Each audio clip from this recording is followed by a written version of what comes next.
上回书说到，路飞一行人航行到了可可罗婆婆提到的魔鬼三角洲，在这里，唐万他遇到了一艘巨大的幽灵船。路飞和山治、娜美三人爬上幽灵船去探险，结果遇到了一只路飞心心念的活着的骷髅头，超乎所有人的想象。这只骷髅头不仅搞笑，而且非常有礼貌。路飞一眼就相中了他，并且主动邀请骷髅头成为伙伴。骷髅头很爽快的就答应了。路飞带着骷髅头回到桑尼号上，骷髅头非常绅士的和大家打招呼，自我介绍说自己是死的只剩下骨头的布鲁克。众人懵了，死就死了，为什么还能说话？这家伙到底是什么东西？乔巴和乌索普掏出十字架，嘴里念叨着驱散恶灵。布鲁克吓了一跳，恶灵？恶灵在哪儿？索隆被这个奇怪又话痨的骷髅头烦得要死，大骂山治和娜美不给力，派你们两个陪着路飞出门，不就是为了阻止路飞把各种奇怪的东西带回来吗？路飞毫不在意，他很喜欢布鲁克，这个骷髅头是活的，而且还非常有趣。布鲁克和路飞非常合得来，他说的每一句笑话，路飞都很捧场的哈哈大笑。布鲁克毫不认生，反客为主来到餐厅，招呼大家坐下来吃饭，不要客气，就当作是自己家一样。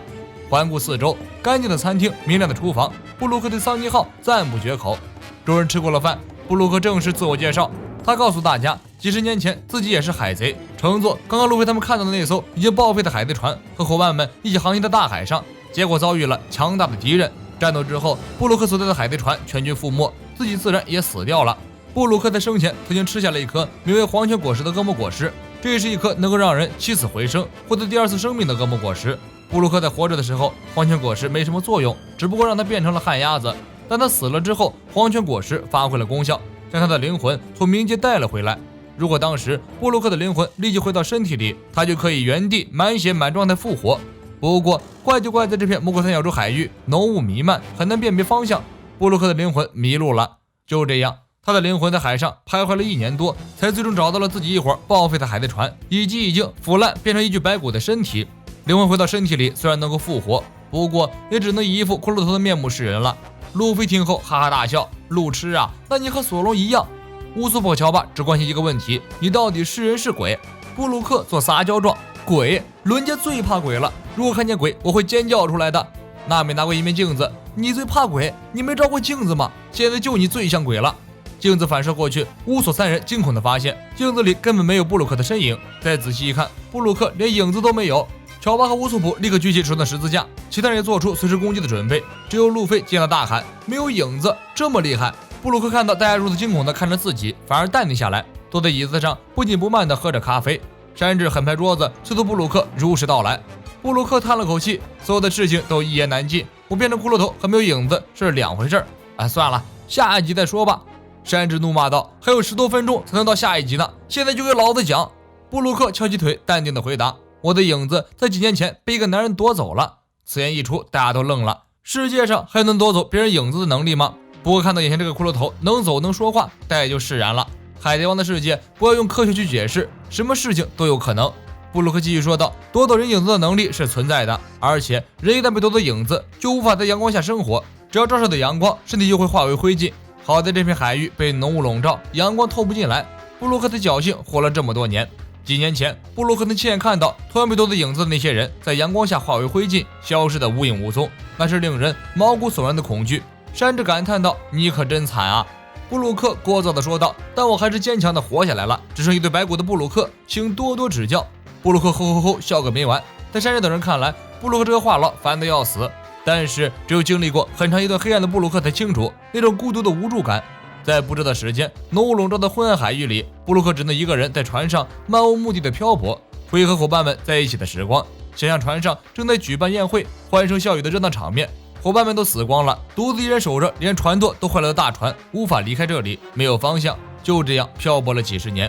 我真的很寂寞，又寂寞又害怕，我很想去死。不过长寿也有好处，人能够带来喜悦，对我来说，你们就是我的喜悦。如果我的眼泪还在，一定会高兴的哭吧。布鲁克看向路飞，你刚刚邀请我成为伙伴，我真的好开心，但是我必须拒绝。就像我刚刚说的，我被夺走了影子，身体无法生活在阳光下，在这片魔海之中有浓雾遮蔽阳光，保护我。就算跟你们离开这里，我的身体也早晚会化为灰烬，所以我决定留在这里，等到夺回影子的那奇迹的一天。路飞一拍桌子，你说什么呢？这么见外，你的事情就是我们的事情，你想要夺回影子，我们帮你夺回来就行了。你不是说影子被人夺走了吗？是谁？在哪里？布鲁克空洞的双眼望着路飞那张稚嫩的脸，低声说道：“你真是个好人，但是我不能告诉你，我怎么能让刚认识不久的你们为我去死呢？”弗兰奇也跟着说道：“说出来又不会少块肉，说名字总可以吧？”布鲁克摇摇头：“我也不知道他叫什么，我也不知道在第二次生命结束之前能不能再遇到他。如果遇到了，我决定拼死一战。”布鲁克转身拿出自己的小提琴，准备为大家演奏一曲来作为报答。他生前在原海贼团的时候就是音乐家，擅长乐器和演唱。一听是音乐家，路飞更来劲儿了。他一直心念一个音乐家能够登船成为伙伴，拜托你赶快来加入我们吧，混蛋！布鲁克夹着小提琴，刚准备进行演奏，突然面露恐慌，嘴巴张开老大，声音哆哆嗦嗦的：“是幽灵！”众人顺着布鲁克的眼光一看，只见一个1人多大的幽灵穿透了屋顶，在空中俯视众人，大家都吓傻了。接着船身一阵剧烈抖动，布鲁克立即跑到外面。布鲁克的前面突然出现一个巨大的墙壁，布鲁克喃喃自语道：“这是门的里面。”接着布鲁克又推开后门，众人跟过来发现他们不知道什么时候已经置身在一个诡异的荒岛之内。布鲁克问道：“你们是不是捡了海里的刘尊？”路飞点点头。布鲁克惊恐地说道：“完蛋，那是个陷阱！这艘船从那时候起就已经被盯上了。这是徘徊在海上的幽灵岛，或者说是一艘和岛一样大的船，名为恐怖三鬼帆船。”那边本能地看了一眼记录指针，发现记录指针就像坏了一样，一点反应也没有。布鲁克见怪不怪，记录指针没有反应是正常的。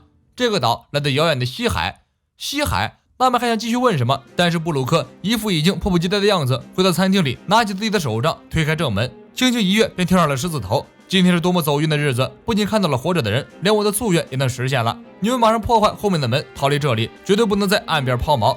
布鲁克向路飞道谢后挥手告别，轻地跳下桑尼号，大家来不及拦住这个骷髅头。这家伙是能力者吧？跳海里不是死了？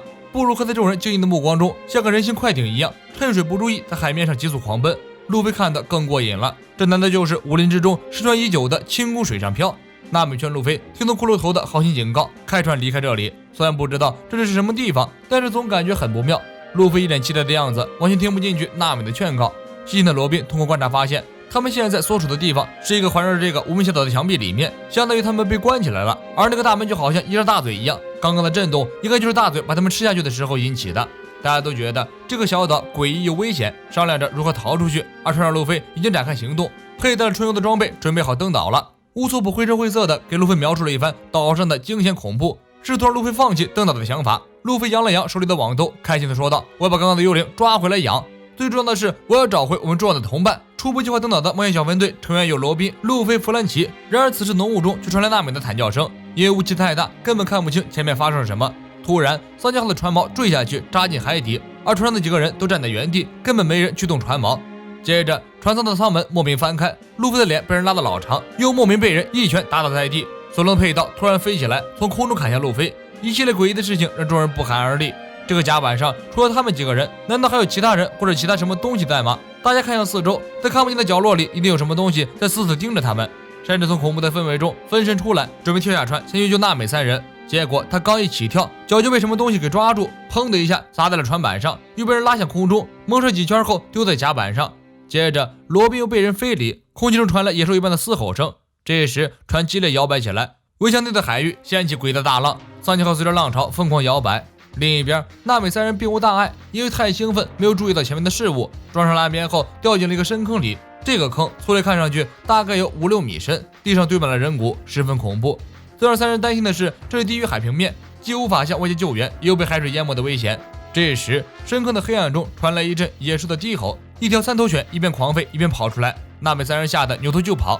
乔巴回头瞄了一眼，随后说道：“有一只不是狐狸吗？”这一句话彻底激怒了三头犬，死命的追着三人。三人沿着深坑一路狂奔，跑了一会儿就看到一条楼梯，三人想也没想，直接冲了上去。三头犬紧跟着追了出来，乌索普紧要关头打出一发烟雾弹，三人趁机爬上一棵大树，将三头犬成功甩掉。